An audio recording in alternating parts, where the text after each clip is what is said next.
ಈಶಾನ್ಯ ಪದವೀಧರ ಮತಕ್ಷೇತ್ರದ ಚುನಾವಣೆ ನಡೆಯುವ ಸಂದರ್ಭದಲ್ಲಿ ಯಾವತ್ತು ಮತದಾರ ಬಂಧುಗಳಿಗೆ ವಿನಂತಿಸಿಕೊಳ್ಳುವುದೇನೆಂದರೆ, ಮುಂದಿನ ತಿಂಗಳು 3ನೇ ತಾರೀಕು ನಡೀತಕ್ಕಂಥ ವಿಧಾನ ಪರಿಷತ್ತಿನ ಚುನಾವಣೆಯಲ್ಲಿ ತಾವೆಲ್ಲರೂ ಕೂಡ ಸನ್ಮಾನ್ಯ ಮುಖ್ಯಮಂತ್ರಿಗಳಾದ ಸಿದ್ದರಾಮಯ್ಯನವರು ಹಾಗೂ ಉಪಮುಖ್ಯಮಂತ್ರಿಗಳಾದ ಡಿ ಕೆ ಶಿವಕುಮಾರ್ ಅವರ ನೇತೃತ್ವದ ಕಾಂಗ್ರೆಸ್ ಸರ್ಕಾರವು ಒಳ್ಳೆಯ ರೀತಿ ಕರ್ನಾಟಕದಲ್ಲಿ ಆಡಳಿತವನ್ನು ಕೊಡ್ತಾ ಇದ್ದು, ಸರ್ಕಾರ ರಚನೆಯಾಗಿ 1 ವರ್ಷ ಕಳೆದಿರುವುದರ ಜೊತೆಗೆ ಗ್ಯಾರಂಟಿ ಯೋಜನೆಗಳನ್ನು ಅನುಷ್ಠಾನ ಮಾಡುವುದರಲ್ಲಿ ಅತ್ಯಂತ ಸಫಲವಾಗಿರ್ತಕ್ಕಂಥ ಒಂದು ಕೆಲಸ.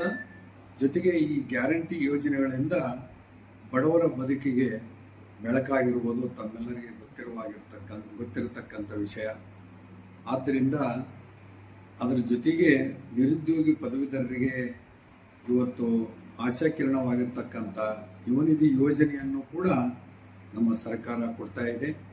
ತಾವುಗಳು ಪದವೀಧರರ ಸಮಸ್ಯೆಗಳಿಗೆ ಸ್ಪಂದಿಸಿ ಅವರ ಶ್ರೇಯೋಭಿವೃದ್ಧಿಗೆ ಶ್ರಮಿಸುತ್ತಿರುವ ಕಾಂಗ್ರೆಸ್ ಪಕ್ಷದ ಅಭ್ಯರ್ಥಿಯಾದಂಥ ಡಾಕ್ಟರ್ ಚಂದ್ರಶೇಖರ ಪಾಟೀಲ್ರವರಿಗೆ ಪ್ರಥಮ ಪ್ರಾಶಸ್ತ್ಯ ಮತವನ್ನು ಕೊಟ್ಟು ತಮ್ಮ ಅಮೂಲ್ಯವಾದ ಮತಕ್ಕೆ ಇನ್ನಷ್ಟು ಮೌಲ್ಯವನ್ನು ಹೆಚ್ಚಿಸ್ತಕ್ಕಂಥ ಕೆಲಸ ಮಾಡಿ ಅವರ ಗೆಲುವಿಗೆ ತಾವೆಲ್ಲ ಕಾರಣಕರ್ತರಾಗಬೇಕು ಅಂಥೇಳಿ ಈಶಾನ್ಯ ಪದವೀಧರ ಕ್ಷೇತ್ರದ ಮತದಾರರಲ್ಲಿ ನಾನು ಒಬ್ಬ ಜಿಲ್ಲಾ ಅಧ್ಯಕ್ಷನಾಗಿ ತಮ್ಮಲ್ಲಿ ವಿನಂತಿ ಮಾಡಿಕೊಳ್ತೇನೆ. ವಂದನೆಗಳು.